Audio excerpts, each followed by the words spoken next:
ਆਪਣੀ ਕਿਸਮਤ ਆਪ ਬਣਾਓ। ਜਾਂ ਤਾਂ ਮਹਾਨਤਾ ਵਿਅਕਤੀ ਦੇ ਆਪਣੇ ਅੰਦਰ ਹੁੰਦੀ ਹੈ ਜਾਂ ਫਿਰ ਕਿਧਰੇ ਵੀ ਨਹੀਂ ਹੁੰਦੀ। ਜਿਸ ਸੁਨਹਿਰੀ ਮੌਕੇ ਦੀ ਤੁਹਾਨੂੰ ਤਲਾਸ਼ ਹੈ ਉਹ ਕਿਧਰੇ ਹੋਰ ਨਹੀਂ ਹੈ, ਉਹ ਮੌਕਾ ਤੁਹਾਡੇ ਅੰਦਰ ਹੀ ਹੈ। ਜਾਣਦੇ ਹੋ ਇਸ ਨੂੰ ਕੀ ਕਹਿੰਦੇ ਹਨ? ਇਸ ਦਾ ਨਾਮ ਹੈ ਕਰਤੱਵ ਪਾਲਣਾ ਜਾਂ ਕਾਰਜਸ਼ੀਲਤਾ। ਸੰਘਰਸ਼ਸ਼ੀਲ ਵਿਅਕਤੀ ਲਈ ਜੀਵਨ ਇੱਕ ਕਦੇ ਨਾ ਖਤਮ ਹੋਣ ਵਾਲੇ ਉਤਸਵ ਦੇ ਬਰਾਬਰ ਹੈ। ਜੇਕਰ ਅਸੀਂ ਆਪਣੇ ਆਸੇ-ਪਾਸੇ ਨਜ਼ਰ ਘੁਮਾਈਏ ਤਾਂ ਅਸੀਂ ਦੇਖਾਂਗੇ ਕਿ ਬਹੁਤੇ ਲੋਕ ਬਿਰਧ ਅਵਸਥਾ ਵਿੱਚ ਇੱਕ ਆਮ ਸਧਾਰਨ ਜਿਹਾ ਜੀਵਨ ਜਿਉ ਰਹੇ ਹੁੰਦੇ ਹਨ, ਅਰਥਾਤ ਰੋਜ਼ ਕਮਾਣਾ, ਰੋਜ਼ ਖਾਣਾ।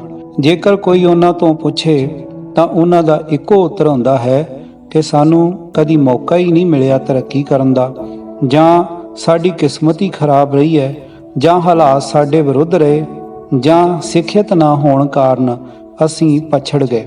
ਅਜਿਹੇ ਹੀ ਜਾਂ ਇਸ ਨਾਲ ਮਿਲਦੇ ਜੁਲਦੇ ਬਹਾਨੇ ਬਣਾ ਕੇ ਉਹ ਆਪਣੇ ਆਪ ਨੂੰ ਵਿਚਾਰਾ, ਅਭਾਗਾ ਜਾਂ ਬਦਨਸੀਬ, ਕਰਮਾਂ ਦਾ ਮਾਰਿਆ, ਹੋਰ ਪਤਾ ਨਹੀਂ ਕੀ ਕੀ ਕਹਿ ਕੇ ਕੋਸਦੇ ਹਨ ਤੇ ਸਾਹਮਣੇ ਵਾਲਾ ਉਹਨਾਂ ਤੇ ਤਰਸ ਖਾਂਦਾ ਰਹਿੰਦਾ ਹੈ। ਪਰ ਅਸਲੀਅਤ ਵਿੱਚ ਹੁੰਦਾ ਬਿਲਕੁਲ ਇਸ ਦੇ ਉਲਟ ਹੈ। ਹੋ ਸਕਦਾ ਹੈ ਉਹਨਾਂ ਕੋਲ ਕਈ ਅਨੇਕਾਂ ਵਾਰ ਲక్ష్ਮੀ ਖੁਦ ਚੱਲ ਕੇ ਆਈ ਹੋਵੇ, ਪਰ ਉਹ ਉੱਠ ਕੇ ਉਸ ਦਾ ਸਵਾਗਤ ਕਰਨ ਦੀ ਹਿੰਮਤ ਨਹੀਂ ਰੱਖਦੇ ਸਨ ਅਤੇ ਉਹ ਰੁੱਸ ਕੇ ਚਲੇ ਜਾਂਦੀ ਸੀ। ਅਜਿਹੇ ਲੋਕ ਸਾਰੀ ਉਮਰ ਆਪਣੀ ਬਦਨਸੀਬੀ ਦਾ ਰੋਣਾ ਰੋਂਦੇ ਰਹਿੰਦੇ ਹਨ। ਕਹਿਣ ਦਾ ਭਾਵ ਇਹ ਹੈ ਕਿ ਰੱਬ ਇੱਕ ਵਾਰ ਹਰੇਕ ਨੂੰ ਤਰੱਕੀ ਕਰਨ ਦਾ ਮੌਕਾ ਬਖਸ਼ਦਾ ਹੈ। ਜਿਹੜੇ ਲੋਕ ਸਮੇਂ ਨੂੰ ਪਹਿਚਾਣ ਕੇ ਵੀ ਅੱਖਾਂ ਬੰਦ ਕਰੀ ਰੱਖਦੇ ਹਨ ਜਾਂ ਥਾਲੀ ਦੇ ਬੈਂਗਣ ਵਾਂਗ ਇੱਕ ਸੀਮਤ ਦਾਇਰੇ ਵਿੱਚ ਇੱਧਰ ਉੱਧਰ ਲੁੜਕਦੇ ਰਹਿੰਦੇ ਹਨ, ਭਾਵ ਮੌਕੇ ਦਾ ਲਾਭ ਨਹੀਂ ਉਠਾਉਂਦੇ, ਉਹ ਕਦੇ ਤਰੱਕੀ ਨਹੀਂ ਕਰ ਸਕਦੇ। ਅਜਿਹੇ ਲੋਕ ਉਤਸ਼ਾਹਹੀਣ ਬਣੇ ਰਹਿੰਦੇ ਹਨ, ਕਿਸੇ ਵੀ ਕੰਮ ਨੂੰ ਮਨ ਲਾ ਕੇ ਨਹੀਂ ਕਰਦੇ, ਬਸ ਪੁੱਠਾ ਸਿੱਧਾ ਕੰਮ ਕੀਤਾ ਤੇ ਕੰਮ ਖਤਮ। ਮਨੁੱਖ ਦੇ ਜੀਵਨ ਵਿੱਚ ਲੱਖਾਂ ਉਤਰਾਅ ਚੜ੍ਹਾਅ ਆਉਂਦੇ ਹਨ। ਇਨਸਾਨ ਕਦੀ ਹੱਸਦਾ ਹੈ, ਰੋਂਦਾ ਹੈ, ਮੁਸਕਰਾਉਂਦਾ ਹੈ। ਉਸ ਸਾਰੇ ਵਿੱਚ ਉਸ ਦੇ ਵਿਚਾਰ, ਸੋਚ, ਚਰਿੱਤਰ ਅਤੇ ਆਪੇ ਦਾ ਦਖਲ ਹੁੰਦਾ ਹੈ। ਅੱਜ ਹਰ ਕੋਈ ਸੁਖੀ ਅਤੇ ਕਰੋੜਪਤੀ ਬਣਨਾ ਚਾਹੁੰਦਾ ਹੈ, ਪਰ ਅਮੀਰ ਬਣਨ ਲਈ ਛੋਟੇ ਰਸਤੇ, ਸ਼ਾਰਟਕਟ ਰਾਹੀਂ ਮਿਹਨਤ ਕਰਕੇ ਬਹੁਤ ਘੱਟ ਲੋਕ ਰਾਜ਼ੀ ਹਨ। ਇਹ ਉਤਰਾਅ ਚੜ੍ਹਾਅ ਇਸ ਲਈ ਹਨ ਕਿਉਂਕਿ ਅਸੀਂ ਕਰਦੇ ਕੁਝ ਹਾਂ, ਸੋਚਦੇ ਕੁਝ ਹਾਂ, ਚਾਹੁੰਦੇ ਕੁਝ ਹੋਰ ਹਾਂ ਤੇ ਇਸੇ ਲਈ ਨਿਰਾਸ਼ ਰਹਿੰਦੇ ਹਾਂ। ਕੰਮ ਦੇ ਪ੍ਰਤੀ ਨਿਸ਼ਠਾ ਜ਼ਰੂਰੀ। ਜਦੋਂ ਪਹਿਲੇ ਦਿਨ ਉਹ ਕੰਮ ਕਰਨ ਲਈ ਦਫ਼ਤਰ ਵਾਸਤੇ ਨਿਕਲੇ ਤਾਂ ਇਹ ਉਹਨਾਂ ਦਾ ਪਹਿਲਾ ਮੌਕਾ ਸੀ ਜਦੋਂ ਉਹ ਪੂਰੇ ਜੋਸ਼, ਲਗਨ ਅਤੇ ਮਿਹਨਤ ਨਾਲ ਕਾਰਜ ਖੇਤਰ ਵਿੱਚ ਸਥਾਪਿਤ ਹੋਣਾ ਸੀ। ਪਰ ਨਹੀਂ, ਉਹਨਾਂ ਨੇ ਤਾਂ ਓਨਾ ਹੀ ਜਾਣਿਆ ਜਿੰਨਾ ਉਸਤਾਦ ਨੇ ਸਮਝਾਇਆ ਸੀ। ਆਪਣੇ ਆਪ ਕਿਸੇ ਕੰਮ ਨੂੰ ਜਾਣਨ ਦੀ, ਸਮਝਣ ਦੀ ਪ੍ਰਬਲ ਇੱਛਾ ਤਾਂ ਕੀ ਰੱਖਣੀ, ਦੇਖਣਾ ਵੀ ਠੀਕ ਨਾ ਸਮਝਿਆ। ਉਹਨਾਂ ਦਾ ਆਲਸ, ਕ੍ਰੋਧ, ਜਿੱਦ, ਸੁਸਤੀ ਉਹਨਾਂ ਦੇ ਆੜੇ ਆ ਗਈ ਅਤੇ ਉਸਤਾਦ ਨਾਲ ਵੀ ਹੱਠ ਧਰਮੀ ਨਾਲ ਪੇਸ਼ ਆਉਣ ਲੱਗੇ। ਸਿੱਟਾ ਇਹ ਨਿਕਲਿਆ ਕਿ ਉਹਨਾਂ ਦੇ ਜੀਵਨ ਦੀ ਗੱਡੀ ਧੱਕਾ ਸਟਾਰਟ ਬਣ ਗਈ। ਜਦੋਂ ਕੁਝ ਕਰਨਾ ਜਾਂ ਜਾਣਨਾ ਹੋਇਆ, ਧੱਕਾ ਦਿੱਤਾ ਤੇ ਚੱਲ ਪਈ, ਫੇਰ ਰਾਹ ਵਿੱਚ ਹੀ ਰੁਕ ਗਈ। ਅਜਿਹੀ ਸਥਿਤੀ ਪੈਦਾ ਕਰਦੇ ਹੋਏ ਉਹਨਾਂ ਨੇ ਇਹ ਸੋਚਿਆ ਵੀ ਨਹੀਂ ਸੀ ਉਹਨਾਂ ਲਈ ਅਜਿਹੀ ਸਥਿਤੀ ਜੀਵਨ ਭਰ ਦਾ ਪਛਤਾਵਾ ਬਣ ਜਾਵੇਗੀ। ਉਸਤਾਦ ਦੇ ਪ੍ਰਤੀ ਉਖੜਿਆਪਨ, ਜਵਾਬਦੇਹੀ, ਕੰਮ ਵਿੱਚ ਲਾਪਰਵਾਹੀ ਉਹਨਾਂ ਦੇ ਭਵਿੱਖ ਨੂੰ ਵਿਗਾੜ ਕੇ ਰੱਖ ਦੇਵੇਗੀ ਅਤੇ ਸਫਲਤਾ ਤੇ ਖੁਸ਼ੀ ਉੱਡਦੀ ਨਜ਼ਰ ਆਵੇਗੀ। ਕੰਮ ਦੇ ਸਮੇਂ ਕੰਮ ਤੋਂ ਕੰਨੀ ਕਤਰਾਉਣਾ, ਇੱਧਰ ਉੱਧਰ ਗੱਪਾਂ ਮਾਰ ਕੇ ਜਾਂ ਟੀ ਸਟਾਲ ਤੇ ਬੈਠ ਕੇ ਟਾਈਮ ਪਾਸ ਕਰਨਾ, ਸਹਿਯੋਗੀਆਂ ਅਤੇ ਅਫਸਰ ਨਾਲ ਉਡਣਤਾ ਨਾਲ ਪੇਸ਼ ਆਉਣਾ, ਦਫ਼ਤਰ ਵਿੱਚ ਆਏ ਕਸਟਮਰ ਤੋਂ ਫਾਲਤੂ ਪੈਸੇ ਦੀ ਮੰਗ ਕਰਨੀ, ਆਨੇ ਬਹਾਨੇ ਸਮੇਂ ਤੋਂ ਪਹਿਲੇ ਘਰੇ ਜਾਣਾ, ਇਹ ਸਭ ਗੱਲਾਂ ਹਨ ਜੋ ਕਿਸੇ ਵੀ ਮਨੁੱਖ ਨੂੰ ਅਫਸਰ ਦੇ ਮਨੋਂ ਲਾਹ ਦਿੰਦੀਆਂ ਹਨ ਅਤੇ ਉਹ ਉਮਰ ਭਰ ਕਲਰਕ ਜਾਂ ਚਪੜਾਸੀ ਹੀ ਬਣਿਆ ਰਹਿੰਦਾ ਹੈ। ਦੂਜੇ ਪਾਸੇ ਆਪਣੇ ਕੰਮ ਨੂੰ ਸਮੇਂ ਸਿਰ ਕਰਨ ਵਾਲਾ ਇਨਸਾਨ ਅਤੇ ਆਪਣੇ ਸਹਿਯੋਗੀਆਂ ਨਾਲ ਮਿਲਵਰਤਨ ਰੱਖਣ ਵਾਲਾ, ਅਫਸਰ ਦੀ ਇੱਜ਼ਤ ਕਰਨ ਵਾਲਾ, ਕਿਸੇ ਕੁਲੀਗ ਦੀ ਗੈਰ ਹਾਜ਼ਰੀ ਵਿੱਚ ਮੌਕੇ ਬੇਮੌਕੇ ਉਸ ਦਾ ਕੰਮ ਸਾਂਭਣ ਵਾਲਾ, ਆਉਣ ਵਾਲਿਆਂ ਨਾਲ ਤਮੀਜ਼ ਨਾਲ ਪੇਸ਼ ਆਉਣ ਵਾਲਾ ਇਨਸਾਨ ਸਭ ਨੂੰ ਚੰਗਾ ਵੀ ਲੱਗਦਾ ਹੈ, ਇੱਜ਼ਤ ਦਾ ਪਾਤਰ ਵੀ ਬਣਦਾ ਹੈ ਤੇ ਅਫਸਰ ਉਸ ਦੀ ਤਰੱਕੀ ਲਈ ਸਿਫਾਰਿਸ਼ ਵੀ ਕਰਦਾ ਹੈ। ਇਸੇ ਨੂੰ ਆਪਣੇ ਕਰਤੱਵ ਪ੍ਰਤੀ ਨਿਸ਼ਠਾ ਆਖਦੇ ਹਨ। ਮੌਕੇ ਦੀ ਤਲਾਸ਼ ਖੁਦ ਕਰੋ। ਅਸੀਂ ਆਪਣੀ ਰੋਜ਼ਮਰਾ ਦੀ ਜ਼ਿੰਦਗੀ ਵਿੱਚ ਹਜ਼ਾਰਾਂ ਨੌਜਵਾਨ ਅਤੇ ਨੌਜਵਾਨ ਲੜਕੀਆਂ ਨੂੰ ਦੇਖਦੇ ਹਾਂ ਜੋ ਕਿਸੇ ਕੰਮ ਕਰਨ ਦੇ ਮੌਕੇ ਦੀ ਤਲਾਸ਼ ਵਿੱਚ ਹਨ ਤਾਂ ਕਿ ਆਪਣੀ ਪ੍ਰਤਿਭਾ ਨੂੰ ਉਭਾਰ ਸਕਣ। ਉਹ ਇਹ ਨਹੀਂ ਜਾਣਦੇ ਕਿ ਚੰਗੇ ਮੌਕੇ ਦੀ ਤਲਾਸ਼ ਵਿੱਚ ਬੈਠਣ ਦੀ ਬਜਾਏ ਉਹਨਾਂ ਨੂੰ ਕੁਝ ਨਾ ਕੁਝ ਕਰਦੇ ਰਹਿਣਾ ਚਾਹੀਦਾ ਹੈ, ਪਰ ਨਹੀਂ, ਉਹ ਬੈਠੇ ਹਨ ਕਿ ਕਦੀ ਤਾਂ ਲਹਿਰ ਆਵੇਗੀ ਤੇ ਜੀਵਨ ਬਦਲ ਜਾਵੇਗਾ। ਇਸ ਤਰ੍ਹਾਂ ਉਹ ਆਪਣਾ ਕੀਮਤੀ ਸਮਾਂ ਨਸ਼ਟ ਕਰ ਰਹੇ ਹਨ। ਚਾਹੀਦਾ ਤਾਂ ਉਹਨਾਂ ਨੂੰ ਇਹ ਹੈ ਕਿ ਤਰੱਕੀ ਦੇ ਮੌਕੇ ਦੀ ਖੁਦ ਤਲਾਸ਼ ਕਰਨ। ਮੈਂ ਸਾਰੇ ਨਵ ਯੁਵਕਾਂ ਅਤੇ ਨੌਜਵਾਨ ਇਸਤਰੀਆਂ ਨੂੰ ਇਹ ਕਹਾਂਗਾ ਕਿ ਜੇਕਰ ਤਰੱਕੀ ਕਰਨੀ ਹੈ ਤਾਂ ਮੌਕੇ ਦੀ ਤਲਾਸ਼ ਖੁਦ ਕਰੋ। ਭਾਵੇਂ ਤੁਸੀਂ ਕਿਸੇ ਵੀ ਕਾਲਜ ਤੋਂ ਪੜ੍ਹੇ ਹੋ, ਕਿਸੇ ਵੀ ਪ੍ਰਦੇਸ਼ ਨਾਲ ਸੰਬੰਧਿਤ ਹੋ, ਕਿਸੇ ਗਰੀਬ ਘਰ ਦੇ ਹੀ ਕਿਉਂ ਨਾ ਹੋਵੋ, ਉੱਠੋ, ਹਿੰਮਤ ਕਰੋ, ਹੱਥ ਤੇ ਹੱਥ ਧਰ ਕੇ ਨਾ ਬੈਠੋ। ਭਾਵੇਂ ਕੋਈ ਤੁਹਾਡੀ ਸਹਾਇਤਾ ਕਰੇ ਜਾਂ ਨਾ, ਆਪਣੇ ਅੰਦਰ ਛੁਪੇ ਸੁਨਹਿਰੀ ਮੌਕੇ ਨੂੰ ਪਹਿਚਾਣੋ। ਦੂਜਿਆਂ ਦੇ ਆਸਰੇ ਨਾ ਰਹੋ। ਆਤਮ ਨਿਰਭਰ ਅਤੇ ਆਪਣੀ ਸਹਾਇਤਾ ਦੇ ਸਾਧਨ ਆਪਣੇ ਆਪ ਵਿੱਚ ਲੱਭਣ ਦਾ ਦ੍ਰਿੜ ਨਿਸ਼ਚਾ ਕਰ ਲੈਣਾ ਅਤੇ ਕਿਸੇ ਦੂਜੇ ਦੇ ਆਸਰੇ ਨਾ ਰਹਿਣ ਦੀ ਆਦਤ ਬਣਾ ਲੈਣ ਨਾਲ ਵਿਅਕਤੀ ਦੀ ਸ਼ਕਤੀ ਅਤੇ ਸਮਰੱਥਾ ਵੱਧ ਜਾਂਦੀ ਹੈ। ਦੂਜੇ ਦੀਆਂ ਵਿਸਾਖੀਆਂ ਦੇ ਸਹਾਰੇ ਅੱਗੇ ਵਧਣ ਦੀ ਪ੍ਰਵਿਰਤੀ ਛੱਡ ਦਿਓ। ਵਿਸਾਖੀਆਂ ਤਾਂ ਲੰਗੜਿਆਂ ਲਈ ਬਣੀਆਂ ਹਨ, ਸਬਲ ਅਤੇ ਸਮਰੱਥ ਵਿਅਕਤੀਆਂ ਲਈ ਨਹੀਂ। ਜੋ ਇਨਸਾਨ ਜੀਵਨ ਭਰ ਮਾਨਸਿਕ ਵਿਸਾਖੀਆਂ ਦੇ ਸਹਾਰੇ ਚੱਲਦਾ ਹੈ, ਉਹ ਵਿਚਾਰਕ ਦ੍ਰਿਸ਼ਟੀ ਤੋਂ ਵੀ ਕਦੇ ਆਤਮ ਨਿਰਭਰ ਅਤੇ ਸੁਤੰਤਰ ਨਹੀਂ ਹੁੰਦਾ। ਸਫਲਤਾ ਉਸ ਦੇ ਨੇੜੇ ਵੀ ਨਹੀਂ ਲੱਗੇਗੀ। ਤਰੱਕੀ ਦੇ ਮੌਕੇ ਹਮੇਸ਼ਾ ਹੀ ਉਸ ਤੋਂ ਦੂਰ ਰਹਿਣਗੇ।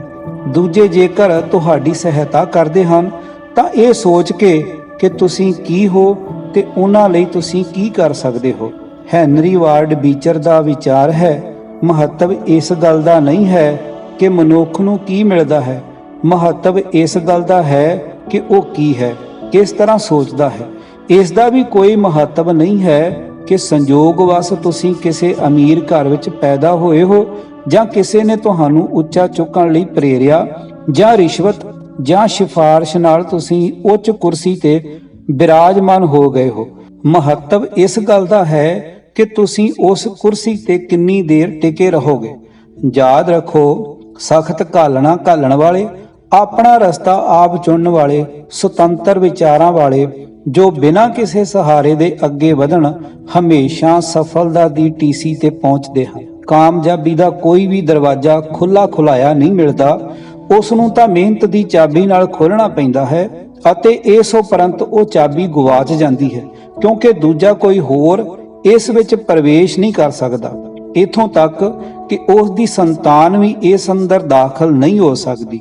ਹਰ ਉਸ ਵਿਅਕਤੀ ਨੂੰ, ਚਾਹੇ ਉਹ ਕੋਈ ਵੀ ਹੋਵੇ, ਇਸ ਦਰਵਾਜ਼ੇ ਦੀ ਚਾਬੀ ਖੁਦ ਕੱਢਣੀ ਪੈਂਦੀ ਹੈ। ਕੋਈ ਬਾਹਰੀ ਸ਼ਕਤੀ, ਪ੍ਰਭਾਵਸ਼ਾਲੀ ਮਿੱਤਰਾਂ ਦਾ ਬਾਹਰੀ ਦਬਾਓ ਜਾਂ ਰਿਸ਼ਤੇਦਾਰਾਂ ਦੀ ਸਿਫਾਰਿਸ਼ ਤੁਹਾਡੇ ਹੱਥ ਵਿੱਚ ਉਹ ਚਾਬੀ ਨਹੀਂ ਦੇ ਸਕਦੀ, ਕਿਉਂਕਿ ਉਸ ਚਾਬੀ ਦਾ ਨਿਰਮਾਣ ਤੁਹਾਡੀ ਕਾਬਲੀਅਤ ਰੂਪੀ ਲੋਹੇ ਨਾਲ ਹੋਣਾ ਹੈ ਜੋ ਤੁਹਾਡੀ ਆਤਮ ਵਿਸ਼ਵਾਸ ਦੀ ਭੱਠੀ ਵਿੱਚ ਤਪਿਆ ਹੋਵੇਗਾ। ਗਰੀਬ ਘਰ ਵਿੱਚ ਪੈਦਾ ਹੋਣ ਵਾਲਾ ਲਿੰਕਨ ਜੰਗਲ ਵਿੱਚ ਝੌਂਪੜੀ ਪਾ ਕੇ ਰਹਿਣ ਵਾਲਾ ਸੀ। ਲੱਕੜੀਆਂ ਕੱਟ ਕੇ ਗੁਜ਼ਾਰਾ ਕਰਨ ਵਾਲੇ ਗਰੀਬ ਲਿੰਕਨ ਲਈ ਕਿਸਮਤ ਨੇ ਅਚਾਨਕ ਵਾਈਟ ਹਾਊਸ ਦੇ ਦਰਵਾਜ਼ੇ ਖੋਲ੍ਹ ਦਿੱਤੇ। ਉਸ ਨੇ ਕਿਸੇ ਬਾਹਰੀ ਸਹਾਇਤਾ ਨਾਲੋਂ ਅੰਦਰੂਨੀ ਸਹਾਇਤਾ ਲੈਣੀ ਜ਼ਿਆਦਾ ਠੀਕ ਸਮਝੀ। ਆਪਣੀ ਯੋਗਤਾ ਦੇ ਬਲ ਨਾਲ ਸੁਤੰਤਰ ਅਤੇ ਨਿਰੰਤਰ ਕਾਨੂੰਨ ਅਤੇ ਪ੍ਰਸ਼ਾਸਨ ਦਾ ਵਿਸਥਾਰ ਪੂਰਵਕ ਅਧਿਐਨ ਕਰਦੇ ਕਰਦੇ ਉਹ ਖੁਦ ਇਸ ਯੋਗ ਬਣ ਗਿਆ ਕਿ ਨੇਤਾਵਾਂ ਦਾ ਨੇਤਾ ਬਣ ਸਕੇ ਅਤੇ ਰਾਸ਼ਟਰ ਦੇ ਸਰਵਉੱਚ ਪਦ ਰਾਸ਼ਟਰਪਤੀ ਦੀ ਕੁਰਸੀ ਤੇ ਬਿਰਾਜਮਾਨ ਹੋ ਸਕੇ। ਆਮ ਧਾਰਨਾ ਤਾਂ ਇਹੀ ਹੈ ਕਿ ਹਰ ਨੌਜਵਾਨ ਸਫਲਤਾ ਦਾ ਦਰਵਾਜ਼ਾ ਆਪਣੇ ਹੱਥ ਨਾਲ ਖੋਲ੍ਹਦਾ ਹੈ। ਸਭ ਤੋਂ ਪਹਿਲਾਂ ਉਹ ਰੋਟੀ ਕਮਾਉਣ ਜੋਗਾ ਬਣਦਾ ਹੈ। ਆਪਣੀ ਕਮਾਈ ਉਸ ਲਈ ਬਹੁਤ ਕੁਝ ਹੁੰਦੀ ਹੈ ਉਸ ਨਾਲੋਂ ਜੋ ਦੂਜੇ ਉਸ ਲਈ ਕਰਦੇ ਹਨ। ਜੋ ਨੌਜਵਾਨ ਅਮੀਰੀ, ਐਸ਼ ਪ੍ਰਸਤੀ ਅਤੇ ਖੁੱਲੇ ਪੈਸੇ ਵਿੱਚ ਵੱਡਾ ਹੋਇਆ ਹੋਵੇ, ਕੰਮ ਕਰਨ ਲਈ ਨੌਕਰ ਚਾਕਰ ਹੋਣ, ਉਹ ਕਦੀ ਵੀ ਸੋਚ ਨਹੀਂ ਸਕਦਾ ਕਿ ਉਸ ਦੇ ਆਪਣੇ ਅੰਦਰ ਕਿਤੇ ਕੰਮ ਕਰਨ ਦੀ ਭਾਰੀ ਸਮਰੱਥਾ ਛੁਪੀ ਹੋਈ ਹੈ। ਇਸ ਦੇ ਉਲਟ ਕੰਮ ਕਰਨਾ ਜਿਨ੍ਹਾਂ ਦੀ ਮਜਬੂਰੀ ਹੈ, ਜਿਨ੍ਹਾਂ ਤੇ ਜ਼ਿੰਮੇਵਾਰੀਆਂ ਦਾ ਬੋਝ ਹੈ, ਜੋ ਠੋਕਰ ਖਾ ਚੁੱਕੇ ਹਨ, ਉਹਨਾਂ ਨੂੰ ਆਪਣੀਆਂ ਅੰਦਰੂਨੀ ਸ਼ਕਤੀਆਂ ਨੂੰ ਜਗਾਉਣ ਦੀ ਤੁਰੰਤ ਲੋੜ ਪੈਂਦੀ ਹੈ। ਉਹਨਾਂ ਨੂੰ ਚਾਹੀਦਾ ਹੈ ਕਿ ਆਪਣੀ ਸ਼ਕਤੀ, ਸਮਰੱਥਾ ਅਤੇ ਯੋਗਤਾ ਨੂੰ ਬਾਹਰ ਕੱਢਣ ਅਤੇ ਉਹਨਾਂ ਦਾ ਜ਼ੋਰ ਅਜਮਾਉਣ। ਜਿਸ ਨੌਜਵਾਨ ਨੇ ਜਾਂ ਜਿਸ ਨੌਜਵਾਨ ਔਰਤ ਨੇ ਤਰੱਕੀ ਲਈ ਕਮਰ ਕੱਸ ਲਈ ਹੋਵੇ, ਜਿਸ ਨੇ ਸਫਲਤਾ ਪਾਉਣ ਲਈ ਦ੍ਰਿੜ ਨਿਸ਼ਚਾ ਕਰ ਲਿਆ ਹੋਵੇ, ਉਸ ਦੇ ਰਸਤੇ ਵਿੱਚ ਭਾਵੇਂ ਕਿੰਨੀਆਂ ਵੀ ਰੁਕਾਵਟਾਂ ਕਿਉਂ ਨਾ ਆਉਣ, ਉਹਨਾਂ ਦੀ ਸਫਲਤਾ ਨੂੰ ਕੋਈ ਰੋਕ ਨਹੀਂ ਸਕਦਾ। ਅਜਿਹੇ ਲੋਕਾਂ ਦੀਆਂ ਭਾਵਨਾਵਾਂ ਵੀ ਅਜੀਬ ਹੁੰਦੀਆਂ ਹਨ। ਉਹ ਵੱਡੀ ਤੋਂ ਵੱਡੀ ਰੁਕਾਵਟ ਪਾਰ ਕਰਕੇ ਸਫਲਤਾ ਦਾ ਸਿਹਰਾ ਬੰਨ੍ਹ ਲੈਂਦੇ ਹਨ। ਜੇਕਰ ਉਹਨਾਂ ਦਾ ਧਨ ਗਵਾਚ ਜਾਏ ਤਾਂ ਉਹ ਉਸ ਗਰੀਬੀ ਜਾਂ ਤੰਗੀ ਨੂੰ ਵੱਧ ਕੰਮ ਕਰਨ ਦੀ ਪ੍ਰੇਰਨਾ ਮੰਨ ਕੇ ਚੱਲਣ ਲੱਗ ਪੈਂਦੇ ਹਨ।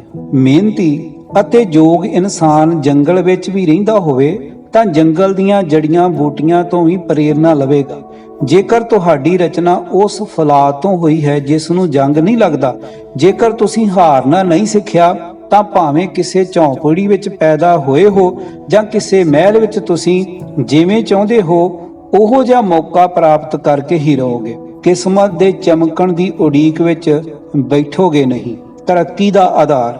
ਕੁਝ ਬਣਨ ਲਈ ਇਹ ਜ਼ਰੂਰੀ ਨਹੀਂ ਕਿ ਵਧੀਆ ਸਾਧਨ ਹੋਣ, ਚੰਗੇ ਕੱਪੜੇ ਹੋਣ, ਧਨ ਦੌਲਤ ਹੋਵੇ, ਬਲਕਿ ਉਹਨਾਂ ਕੋਲ ਜੋ ਕੁਝ ਵੀ ਹੁੰਦਾ ਹੈ ਉਹ ਉਸੇ ਨੂੰ ਆਪਣੇ ਅਨੁਕੂਲ ਬਣਾ ਕੇ ਕਾਰਜ ਖੇਤਰ ਵਿੱਚ ਕੁੱਦ ਪੈਂਦੇ ਹਨ।